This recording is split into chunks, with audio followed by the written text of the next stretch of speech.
Hello everyone, and welcome to our presentation on sexual abuse of children and adolescents. We appreciate you taking the time to educate yourself on this really challenging topic. And I also want to share that this topic can bring up some really tough things for people, so do what you need to do to take care of yourself in this discussion. And I'd like to start with the definition. It feels important to start with the definition of what sexual abuse is. There's so many different definitions depending on the organization involved, and one major difference between these particular definitions is the use of the gratification of the adult versus just a sexual act. So the most recent one is any sexual act with a child performed by an adult or an older child.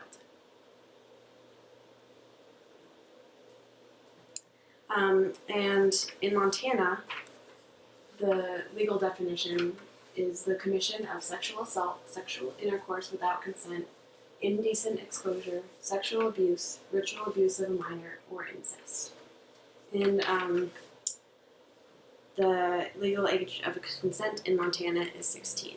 And if the perpetrator is 4 or more years older than the victim, the crime is generally more severely punished. And the definition of what sexual abuse is varies state to state due to the differing ages of consent. And then we'll also discuss prevalence. So this also varies greatly between studies and depending on what type of study, when it was done, and how they define sexual abuse and what type of sexual abuse they're studying. Many rates listed here are specifically involving contact abuse, so that's when actual physical contact occurs, and that would not include abuse like indecent exposure or other exploitations. So the median age of sexual abuse was 9.6 years for girls, and this is in the United States, and 9.9 years for boys, and that was last studied in 2007. And underreporting occurs a lot in sexual abuse, something to take into consideration when looking at these rates. It can be due to individuals not having clear memories of trauma, and I'm just wondering if you guys can think of any other ways, any other reasons why it might be underreported. Culture. Mm-hmm. Yeah. Shame or fear of the consequences of reporting. Yeah, absolutely. Those are all things. And there can also be a lack of education if a child is not aware that what occurred to them was in fact abuse. So it's important to have education. So sexual abuse is a problem across all cultures, all nations, all ethnicities, and most nations do outlaw child sexual abuse, though the definitions differ, and also so do the punishments and laws about it. And one major difference between nations is the need for mandatory reporting. Certain cultures do not require that of professionals or individuals. Can you think of any reasons why certain cultures might be less inclined to require mandatory reporting? They don't have the resources like CPS that we do. Yeah, absolutely. And there are some cultures that have a big focus on like either privacy or family systems, and so they don't want to interfere with other people's family systems. And it's also important to note that sexual minority youth suffer higher rates of sexual abuse, and as do homeless youths, and those have both been done in a study in 2002. Females, it goes from around 20% of the average population to 44% of females, and then males goes from around 10% of the average population to 18%.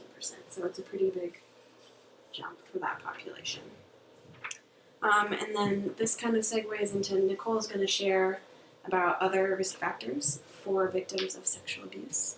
But first, we're going to take a moment of self-care, and we're gonna take some deep breaths.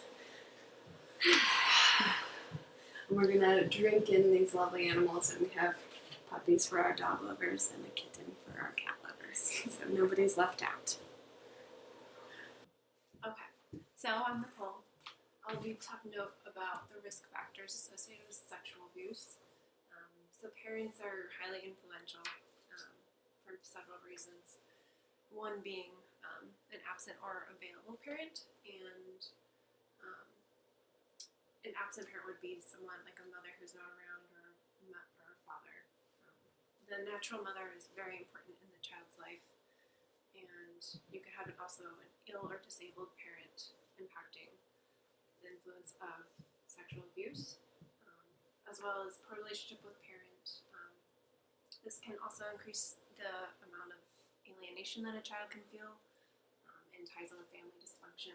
So if a child doesn't feel comfortable talking with their mother or father about their own emotions, or just having a physical connection, the child will often seek an outside source. Oftentimes that could be a perpetrator who is looking to abuse the child, unfortunately, and not always. But also rigid patterns in family communication can increase social isolation to where families or children aren't allowed to express their emotions. And then parental alcohol and drug use can also factor in. And then socioeconomic status has not been shown to impact sexual abuse. So gender specific. So girls are abused more often than boys. The ratio is about 2 to 1. And reasons are for an increase in sexual abuse in a girl is a neglectful or unavailable mother, living with a stepfather, parents' marital conflict, domestic violence, and social isolation. The stepfather is a highly influential source or impacts sexual abuse, mostly because of the stepdaughter-stepfather relationship in terms of social areas, and where like stepfather-stepdaughter connection isn't as like taboo or stringent as a father-daughter sexual contact. And then secondly, in not all cases, but children who don't have, or their stepfather came in like past their infancy, that bonding experience that occurs between a father and a daughter doesn't happen in infancy, and so they don't build that bond as greatly. And social isolation is another huge factor, where girls who have fewer than 2 friends by age 12 experience more sexual abuse as well. Ethnicity overall does not have a huge impact. However, there were similarities between Caucasians and African Americans in terms of sexual abuse. Although the Caucasians were more vulnerable in the sense that if the mother was in the workforce, separation from father, or the mother and father, and then change in the caretaker. But as you can see, maybe you can't, but African Americans and Caucasians were both at about 10%. The Asian and Jewish population were statistically lower, at about 8 and 10. However, 10 is the same as the others, so I don't know where they're going with that, but statistically significant. And then you have the Hispanic population, which is much higher at 21%, or about 22%, but it was not statistically significant between all of the ethnicities. Location can also factor into whether sexual abuse happens. It's often thought that in rural communities that there's a low or a higher sexual abuse rate, and however, in the study by Finkelhor and Barron, they found that in the rural community, the rate for sexual sexual abuse was 10%, in the urban community about 15%, and then in suburban it was slightly higher at 19%. And again, I think it's important to factor in social isolation, where, I mean, that can happen in any type of community where the child does not feel like they belong or have like comfort or physical contact with family members and expression of emotion. Lastly, another risk factor is children with disabilities. There's an increased risk for children with psychological and cognitive vulnerabilities. They're about 1.75 times more likely to experience sexual abuse compared to a child with no physical or cognitive disability. Thank you, and I'll let Emily continue with our presentation. Studies have concluded that childhood sexual abuse is a significant risk factor for a variety of psychological, behavioral, and interpersonal problems, both in childhood and adulthood. The harm that occurs from child sexual abuse can be attributed to the fact that sexual abuse is non-consensual, often developmentally inappropriate, and inevitably alters the relationship within which it occurs. Child sexual abuse is often painful, frightening, shame-inducing, confusing, and it can interfere with the child's normal development and further development into adulthood. Childhood sexual abuse has been correlated with higher levels of depression, guilt, shame, self-blame, self-harm, and suicidal ideation. Also, post-traumatic stress disorder has been correlated with sexual abuse.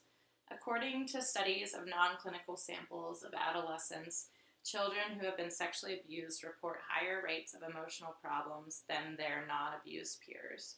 Sexually abused children in treatment settings are more likely than their non-abused clinical cohorts to be diagnosed with depression, anxiety, and post-traumatic stress disorder. Post-traumatic stress disorder is one of the most common psychological consequences of child sexual abuse. Specifically, sexually abused girls who have higher levels of shame display more depression and post-traumatic stress symptoms and lower self-esteem. 36% of adult survivors have been diagnosed with PTSD, and rates for individuals with PTSD is increased when the abuse involved violence, force, penetration, and when there were more frequent occurrences of the abuse over longer periods of time.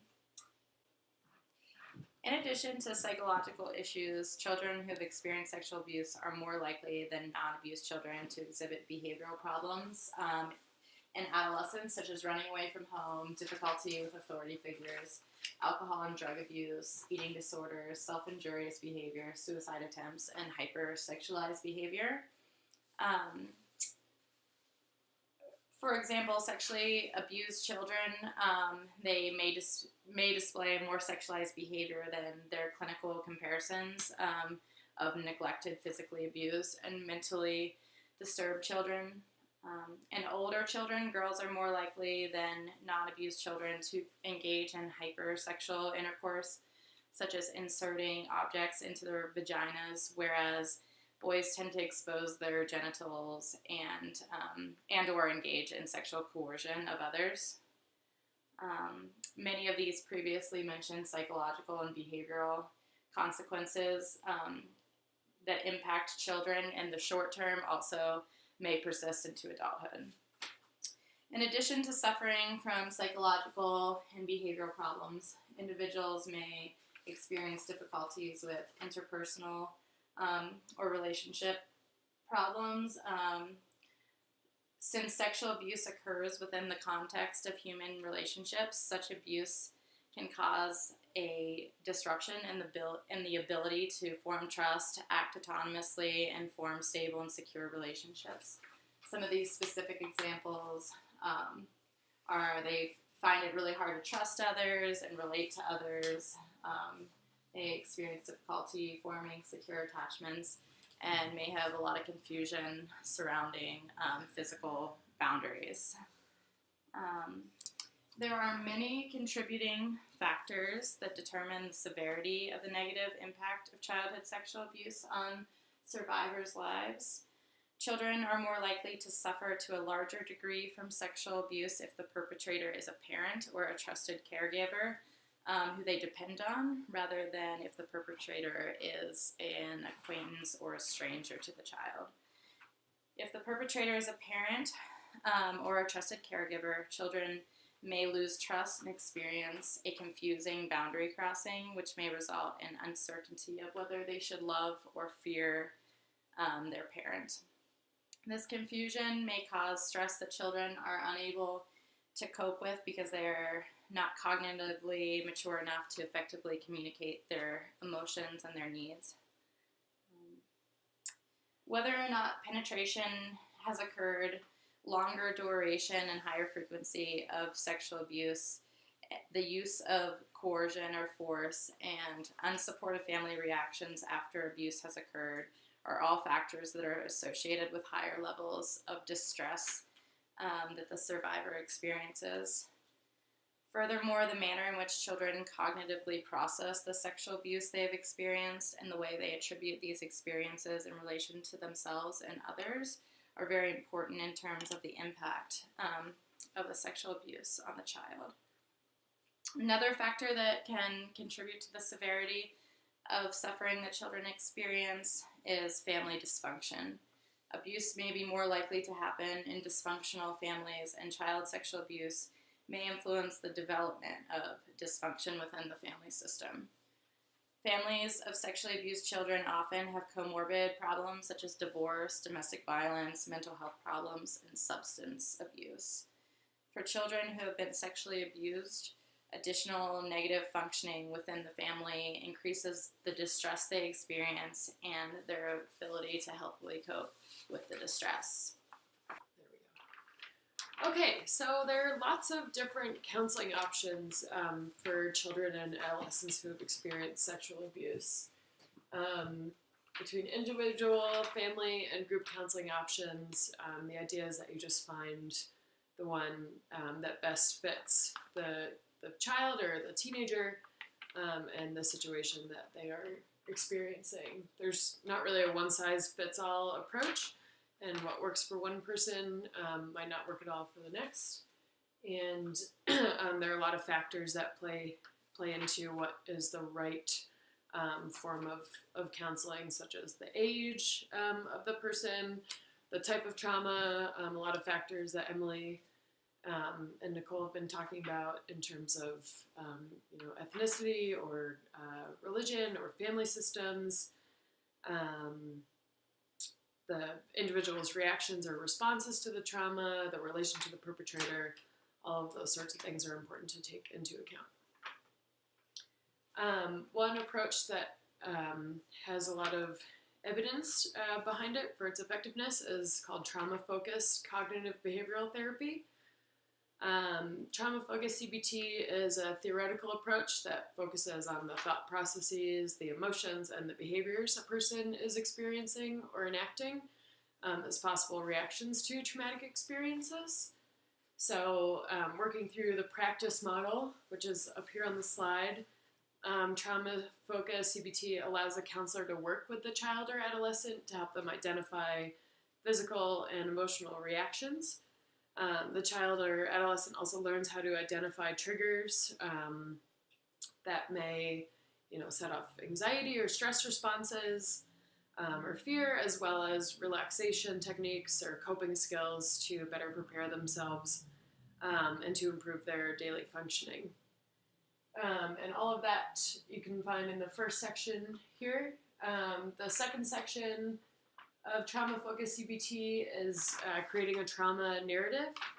The counselor works with the child or adolescent to construct a trauma narrative, which is basically just a clear story description of the person's subjective experience of the trauma, the details that they can remember, and this really helps them solidify the experience. So instead of it being this sort of vague or scary idea of an experience. It really locks down the details and the circumstances of it.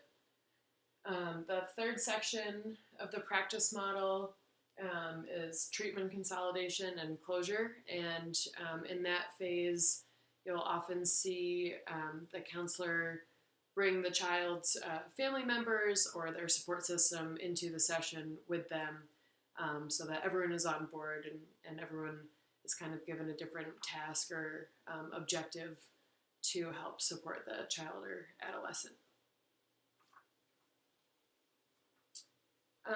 There are lots of other approaches beyond cognitive behavioral therapy.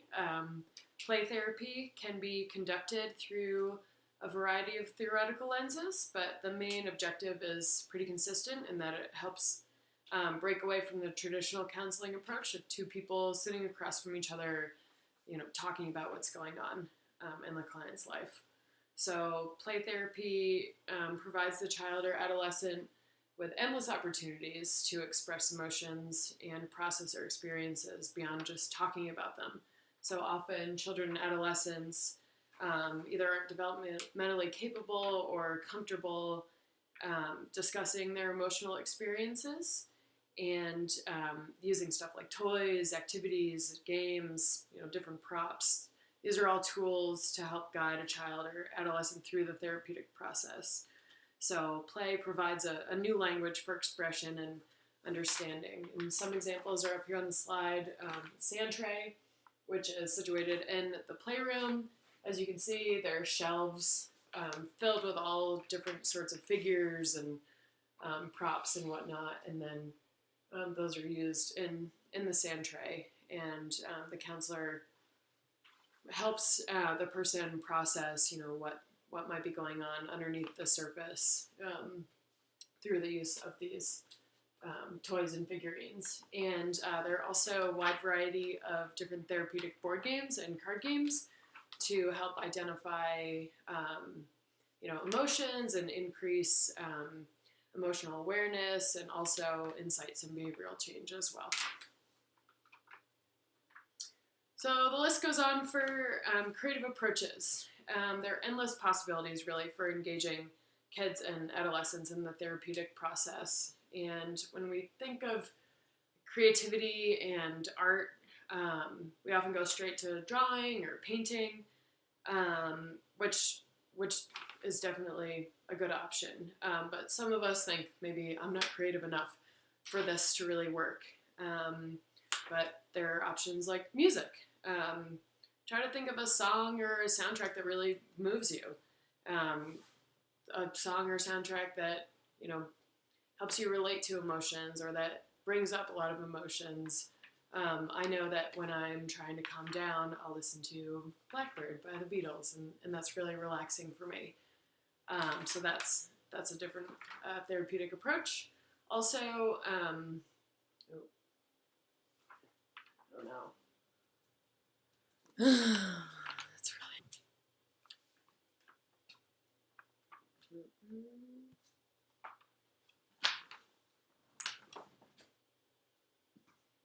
There we go. As well as painting and drawing, coloring, journaling, that sort of thing. Movies and books can also be used therapeutically. So bibliotherapy is the use of literature in a therapeutic manner. Books and stories can help kids and especially adolescents understand their own experiences and emotions through a sort of parallel process. And cinema therapy works in a similar manner, just with movies or shows instead of literature. The intent really is to find books and movies in which the person can identify with a character or situation.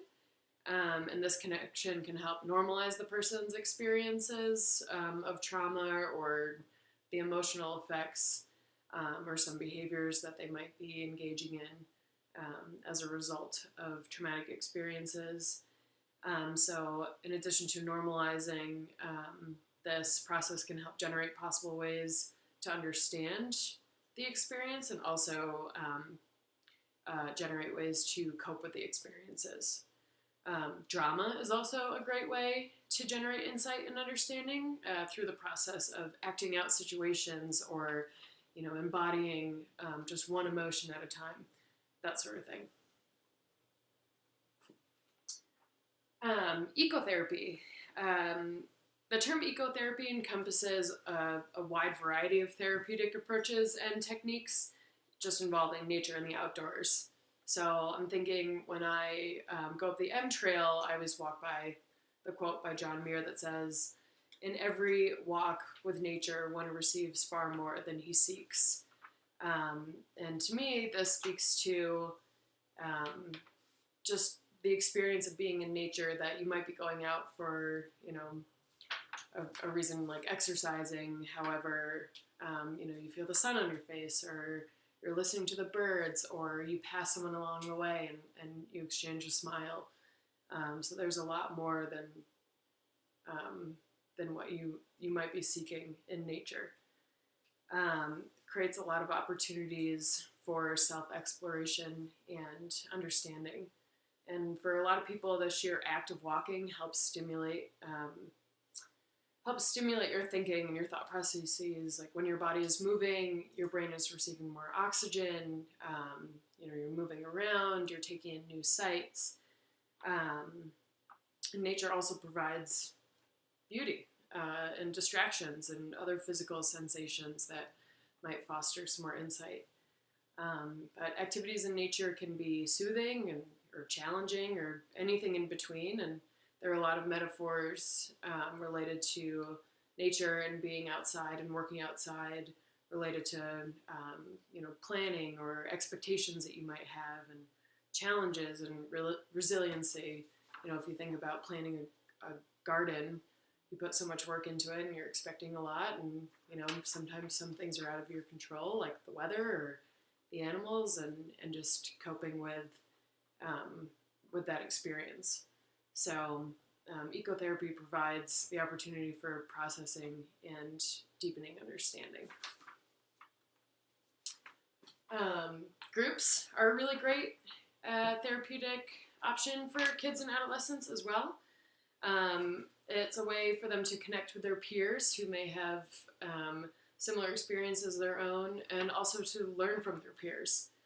Groups are often referred to as microcosms, so it's a safe environment for people to act out different behaviors or test out emotional expression and communication styles. So groups provide the opportunity for pro-social development and allows people to learn how to trust each other and argue with each other and learn how to support each other and empathize as well. So groups often employ a lot of experiential learning techniques or adventure-based counseling activities to create these therapeutic effects. And it's just a lot of problem solving and learning how to overcome challenges with other people, especially your own age. And the key part of groups is just processing the experiences afterwards, so then you can relate them to the rest of your life. I would like to talk about sexual abuse preventions. Sexuality is a difficult topic to talk about, and sexual abuse is even more difficult. So I'm going to tell you some tips and tricks that might help that transition happen a little bit easier, and also discuss ways to prevent it. It's important to start to talk about sexuality at a young age and do it in age-appropriate manner, discussing what a 5-year-old might be able to understand, and then building upon that foundation out through the entire lifespan. Also, really invite your child to be curious about sex, and also to reiterate that it's a very normal, natural, basic instinct. Books are a wonderful resource to give to children that are older and they want to explore their sexuality in a more private area. So make sure that you read the books and that you believe those values as a family or as an institution before you hand those over. Basically, talk, and normalize it. When you do talk about sexual abuse, I think it's important that children know that not everybody is somebody that's going to be a potential person to abuse them. Most people are going to be safe, and that you're discussing this matter with them so that they can protect themselves and prevent it. Important to educate young people that usually people that are been sexually abused, it's by someone that they know. A family member, a friend, a bus driver, a coach, just so that they know that it's usually not a stranger that they're always taught, beware of strangers. Usually it's somebody in their social system. Other things that will help this conversation is use accurate body parts, and then also describe their functions. Start to identify different sexual body parts also. Reiterate that it's important that everybody has the right to refuse touch that's not comfortable for them. Make a distinction between what is a private area and what's public, and who's allowed into private areas as a bathroom or a bedroom. Maybe Uncle Sam is not allowed to go into your bedroom or the bathroom with you. Start to make sure that they understand those differences. And then if somebody does try to touch a part of you that you're not comfortable with, make sure you understand it's okay to say no. Helpful facts. Instill in your child to trust in their guts, their gut instinct. If it doesn't feel okay, it probably isn't. And that they get to decide who touches them. They are the master of their own body. Sometimes it's very difficult for children to know that they can say no to adults. Many children think they can't be mean. They have to do and follow directions of the adult. If an adult says, touch me here, that they have to do it. Instill in your children that they have the right to say no. One part that's very confusing for children is when the perpetrator says that it's their fault. Let them know that sexual abuse is not ever a child's fault. Another confusing area is when the person that's being sexually abused, the feelings, there was an aspect of that experience that felt good, the physical sensations. You can describe how parts of our bodies can still respond to a sensation, but it doesn't mean that the touch was appropriate. And nobody deserves to have somebody abuse them, that they can say no. Ways to prevent it. Again, start early. Talk about sexuality across the lifespan. Also, model and guide your child on how to ask for permission. If you go to hug your child, ask them, may I hug you? And then also, how do you express your feelings in an appropriate manner? Whether they're sexual or just any kind of emotion. And again, go through the whole developmental process of your child with them, giving them information that they can bring into understanding at different process levels. Identify body parts that are private. The red areas are areas that are very private. That includes the mouth, the breast, chest area, pelvic region. You can see the yellow areas. Head is more up to the individual. That yes, maybe I want someone to touch my head and maybe I don't. Green areas are much more okay for the general public to be touching. Teach consent. Again, in that modeling behavior, always ask, may I hold your hand? May I give you a hug? May I kiss you? It's important that not only do we have the ability to say no, but we also have to develop that ability to ask. Teaching the difference between bad touch and good touch. Whether it's bad or good touching depends on who's doing it and how it's received. If anybody touches the breast region, pelvic area, or tries to kiss another without consent, without saying yes, this is a bad touch. Again, it is okay to say no. Practice scenarios. I did a self-defense class with my daughter where it was moms and daughters. so many of the children, they would go, no, and just in a very meek manner. So practice that no in a deep guttural voice. In the end, teach children to respect their own feelings and their guts. Always have them trust that if they have a bad feeling, that it's okay and to come talk to you about it. And also teach them how to avoid unsafe situations. Also, emphasize that sexual assault is never, ever the child's fault. Thank you so much for letting me discuss different prevention methods. From here, we're going to go into a meditation that can help people just go through some of the transitions of sexual assault.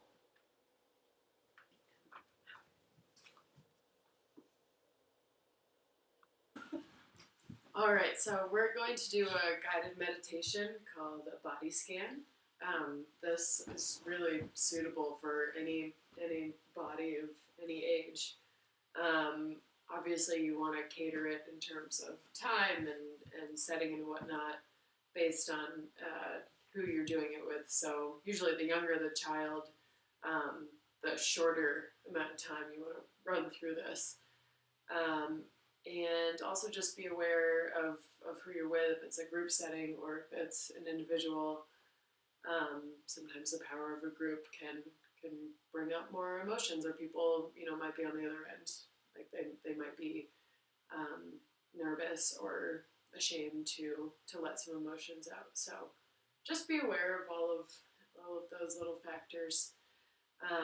But the gist of a body scan is that you situate yourselves comfortably. You can be sitting or lying down, use pillows, blankets, whatever you want. And you can either close your eyes or find a place to gently rest your eyes. Closing your eyes can bring up some feelings of fear, anxiety, or stress. So whatever you can do to help yourself focus and relax, that's the thing to do. Okay, so if you guys are comfortable, we can start. So we're going to start our body scan at our feet, and just think about how your feet feel, whether they're in shoes or they're on the bare ground. Where have your feet been today? What do they do for you? Where would you like to go with them? And honor your feet. They carry all of your weight around. And we can work our way up through our ankles, lower legs. Try to release or just be aware of any tension that you feel, maybe in your calves, if you're clenching, if your toes are curled and what that might be doing. And we'll work our way up to our knees. If you feel any pain, any aches, nothing at all. And we'll move up to our upper thighs. Release any tension there. It's a big muscle group in our body. It does a lot of work for us. Okay, and as we get past our thighs, we'll move up to our pelvic area, to our hips. Breathing steadily through, bringing any awareness around the feelings, the emotions, the physical sensations that come up. There's a lot of energy in our pelvic area. Our hips cradle the organs in our bodies. Like I said, they hold a lot of energy. There's a lot of important stuff happening. Move up through your belly. Be aware if your abs are clenched, if you are finding your breath in your belly, if you can relax down. And on the other side, our lower backs. often a lot of tension in lower backs. Maybe you don't have any at all. Maybe that's where you hold everything. And just breathe through those sensations. And we'll work our way up to our diaphragms, to our rib cages. And be aware of your breath, how your lung fills your rib cage, stretches it out, and what it feels like to contract. Our bellies and our chests are often where we feel those strong emotions like sadness, pain, guilt, and also excitement, happiness. You think butterflies, you think the lightness, the relief that you feel in your chest. And work your way up to your shoulders, collarbones, and your neck. Try to release any tension that you're feeling there. Maybe there's a lump in your throat.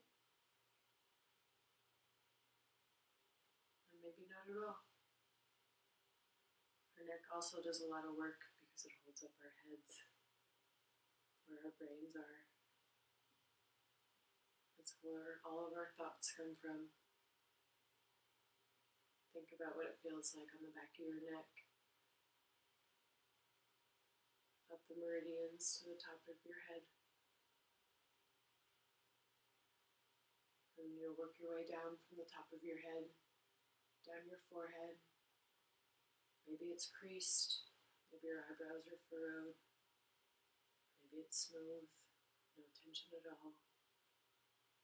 And if you want, through this process, if you want to connect with the places in your body, maybe smooth out your eyebrows, work those lines around your eyes, and your cheekbones, and your lips and your mouth. Maybe it feels better to keep your lips closed. Maybe it feels better to let your jaw hang slack.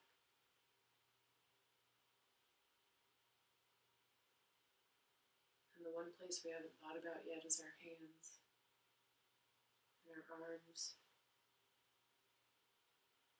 There's a lot of sensitivity in our hands. It's how we communicate with the world, through the sense of touch. And just think about everything that you've encountered today through your hands and what they've done for you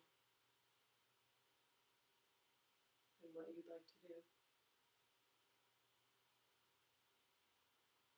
And as we close out the body scan, if you want to run from top to bottom, bottom to top, if there's an area that felt particularly tense or that brought up a specific emotion, and revisit it and see what's going on there.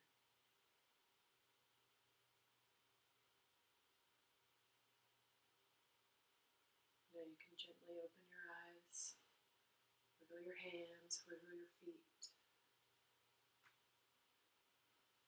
Enter back into the room.